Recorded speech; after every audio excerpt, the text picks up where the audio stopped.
Hello friends, जय श्री कृष्णा। आज फिर एक नई कहानी के साथ। ये कहानी है उस गांव की जिसमें राजा की मृत्यु हो गई है। उस गांव की परंपरा है कि राजा को जब अग्नि देने के लिए ले जाते हैं तो वहीं से दूसरे राजा को चूज़ करके ले आते हैं और वो गांव के लोग ही चूज़ करते हैं कि नेक्स्ट राजा कौन बनेगा। ठीक है, तो ऐसे ही राजा को ले जाते हैं वहाँ अग्निदाह देने।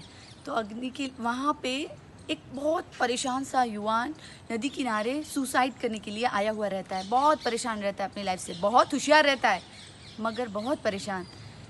तो ये सारे गांव वाले जाके उससे पूछते हैं कि हम चाहते हैं कि हमारे नेक्स्ट राजा आप बने।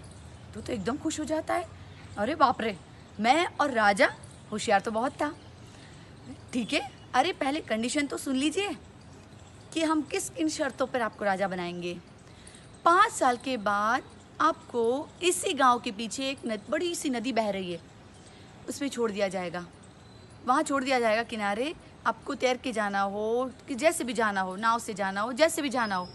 5 साल के बाद आप फ्री, हम अपने राजा बदल देते हैं। तो उसने कहा ठीक है, चलेगा मेरे को। राजा बना दिया गया। फिर उस लड़के ने इंक्वायरी की कि ऐसा क्या है कि कोई यहाँ राजा बनना नहीं चाहता। ऐसा क्या है इस गांव में, भले 5 साल के लिए, तो राजा को तो कितना है, शानो शौकत ऐशो आराम। ऐसा क्या है कि कोई यहाँ राजा बनना नहीं चाहता। फिर उसे पता चला कि ये नदी इतनी गहरी है कि आज तक कोई भी इंसान जो राजा बना है वो इसमें से वापस नहीं आया है। इसमें से वापस नहीं आया है क्योंकि तैर भी नहीं सकता, बोटें यहाँ है नहीं, अगले गांव तक ये लोग छोड़ देंगे। तो 5 साल के बाद मृत्यु निश्चित है। अच्छा, ये राज है, इसलिए यहाँ कोई राजा बनना नहीं चाहता। पर वो बहुत होशियार था। ठीक है, यहाँ शासन भी अच्छे से किया, वो सब मस्त ऐश आराम से जिया। लोगों को भी लगता था कि ये कितना बेवकूफ़ है, 5 साल के बाद पता है मरने वाला है, तो भी खुशी खुशी हाँ बोल दी। देखते ही देखते 5 साल निकल गए। एक दिन आया बाप उसको नदी के किनारे छोड़ने का। तो सभी मिलजुल कर राजा को नदी के किनारे छोड़ने आए। तो वहाँ देखा तो नदी के ऊपर से एक बड़ा सा पुल जा रहा था अगले गांव की तरफ। आ रहा है ना समझ में, है ना इंटरेस्टिंग ट्विस्ट। क्यों? क्योंकि उस राजा को पता था कि 5 साल के बाद की तैयारी उसने उस पहले दिन से, जिस दिन वो राजा बना था, तब से कर रहा था। वो पुल बनवा रहा था कि 5 साल के बाद जब मुझे यहाँ छोड़ दिया जाएगा तो मुझे आगे की तैयारी रखनी पड़ेगी। मैं उस पर चलकर आराम से, आसानी से, मैं दूसरे राजा की तरह मरने वाला नहीं हूँ। मैं इस पर चलकर अगले गांव तक आराम से जा सकता हूँ। आ रहा है ना समझ में? ये पुल यानी क्या है, ये उसकी स्ट्रेटजी क्या है।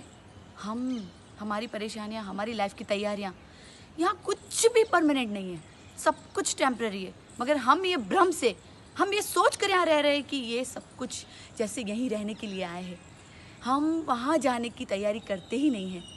हम राजा बन के 5 साल यानी कि हमारी लाइफ, हम यहीं रहने का, बस मस्त से ऐश से जीने का करते हैं। हमें भी एक दिन नदी के किनारे यानी कि वहाँ जहाँ से हम आए हैं वापस जाना है। तो वहाँ जाने के लिए पुल नहीं बनाना है। दान पुण्य तप जप, ये सारी क्रियाएं हमारे जाने की वहाँ तैयारी है। व्यर्थ चिंता है जीवन की, व्यर्थ है मृत्यु का भय।